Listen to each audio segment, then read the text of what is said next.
Hi everybody, it's me Colton Johnson with Empty Popcorn Bucket Productions, and today I did a double feature, and this will be my first video of this double feature that I end up doing. Movies that are contrastly completely different, but I had the time and opportunity to go check two movies out in one day, so it's like killing two birds with one stone, so why the heck not?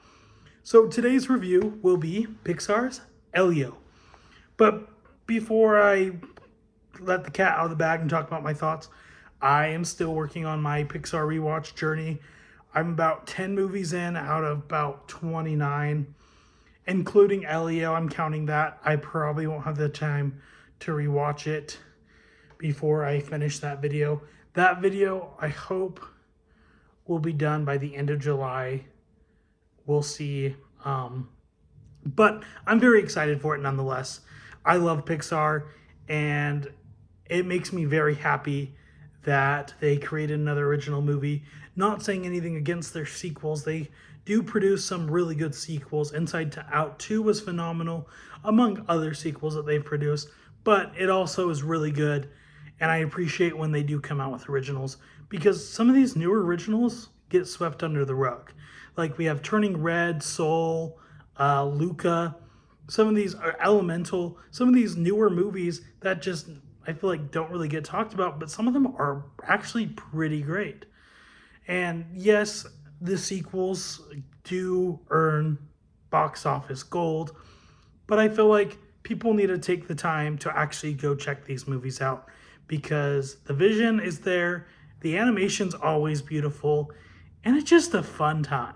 So let's jump into my review for Pixar's Elio.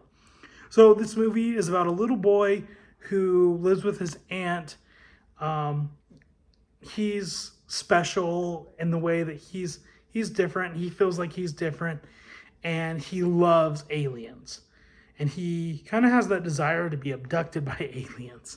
And through the course of the movie, eventually he does get abducted by aliens, and he gets sent to the Communiverse and meet all these different fun, colorful aliens. And along the way, he meets this friend, which is named Gordon. And it's just a fun time. It's a very sweet movie about belonging. I just loved it. I thought it was a very cute movie. It has very much high potential to be a modern classic. When I mean modern classic, like when Coco first released, I already knew that movie solidified itself to be amazing. I would say the same for this movie. I thought it was a very solid Pixar movie, and it has an original story, awesome characters, beautiful animation, and just so much fun. I love the way Pixar tells their stories. They're very simple, but also at the same time, you can get a lot out of it. And yes, people say animation is for kids, but I feel like it's a medium that can impact anybody. If there's anything I have to say with this movie, I do think it did have a little bit of a slow start, though that might just be me sitting in a movie already for over 2 hours and immediately going over to this one. Overall, I felt like as the movie picked up and found its footing, it was really great. Really good second act and really great third act. I loved the idea of friendship in this movie. Just being able to assert yourself when it comes to how you're feeling, and the idea that nobody is alone. We have somebody, and you always can have somebody you can reach out to, no matter if it's a friend, a family. And if you're in this situation that you feel like you're alone, then there's sources that you can reach out to so that you can feel wanted, accepted. And I hope, if you're watching this and you feel that way, that you can find that help that you need.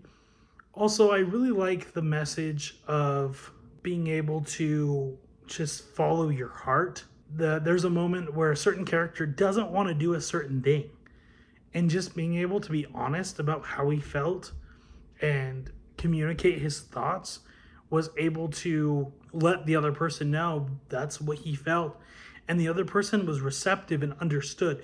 Though that doesn't always happen, I feel like the idea of communicating that is what's key and is important. I felt like this was a solid Pixar movie. I won't let you know yet what I rank it as in terms of overall Pixar. If you follow me on Letterboxd, I currently have a list of each Pixar movie that I continuously watch, and I rank it based on certain criteria. And I did the same for this movie. And so this movie lands itself at a 4.5 out of 5. Though if I rewatch it, that could change. But anyways, I thought it was a solid movie. I enjoyed it. It was very heartfelt, very cute, very colorful, and has some beautiful animation. If you do go check it out, if you stay till the very, very, very, very end, even after the logos, there's a little sneak peek for Pixar's next film, Hoppers. So that was really fun. I'm glad I stuck around to check that out. But stay tuned for some awesome videos. My other double feature watch video will be released most likely on Tuesday, which is funny. I'll be seeing another movie on Tuesday, but that will be released Thursday. Pretty close-knit videos, but I love movies, and my goal this month was to see as many movies as I can. And I'm pretty sure I'm going to be hitting my goal -1. I think there's one movie that I was like, and that's Megan. Sorry. Maybe I'll see it if it hits streaming, but I don't have plans to see it in theaters. But stay tuned for my other videos, and stay tuned for my Pixar video coming soon. I'm very excited for that. Also, go check my videos out on TikTok. I also post those here on my channel on the shorts, and I have an Instagram. Also, my Letterboxd info is below in the comments. Let me know what you thought of this movie, and let me know if you're planning to see it. Have a wonderful day. Please like, subscribe, and share. Bye!